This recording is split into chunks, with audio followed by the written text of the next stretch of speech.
لە نەخۆشخانەی گشتی ڕانیەدا دەرزیەکەیە کە ماوەکەی بەسەر چووە.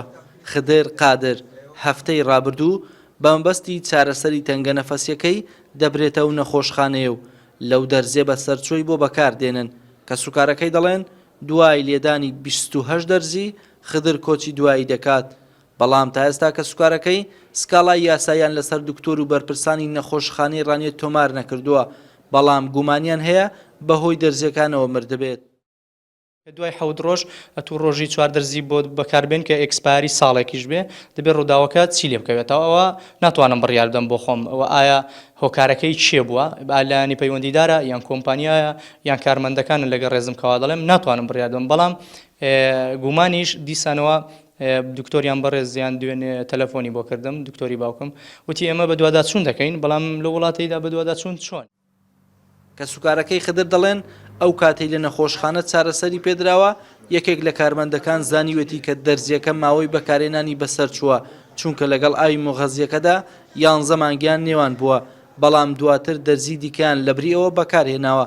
سەبارەت بە هەبوونی دەرزی بەسەرچوو بەرپرسانی نەخۆشخانەکە نکۆڵی لەوە ناکەن کە ئەو دەرزیان هەیە، بەڵام ڕەتی دەکەنەوە خدر بە کاریگەری ئەو دەرزێک گیانی لەدەستدا بێ.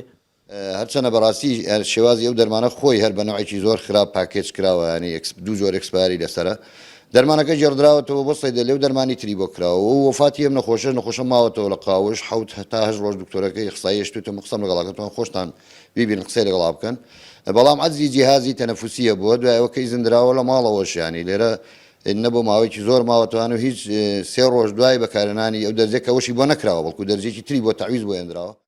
ئەو دەرزێ لەو هاوڵاتێدراوە لە جۆری هایدرۆکۆرتیزۆنە کە بۆ حەساسەتی سینگ و سیەکان بەکاردەهێنرێت. بە گوێرەی زانیاریەکانی نارتی لەسەر ئاستی بەڕێوەبەراتی گشتی تەندروستی ڕاپەڕین لیژنەیەکی لێکۆڵینەوە لە ڕاستی ڕووداوەکە پێکهێنراوە، بەڵام جارێ لیژنەکە هیچ شتێکیان سەبارەت بە لێکۆڵینەوەکانیان ئاشکرا نەکردووە.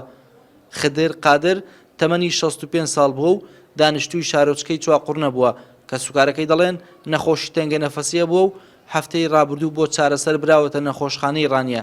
دوای 2 ڕۆژ لە هاتنە دەرەوەی لە نەخۆشخانە ڕۆژی دەی ئەم مانگە کۆچی دوایی کردووە. هەنگاو محەممەد ئێنارتی ناحەی چواقوڕنا.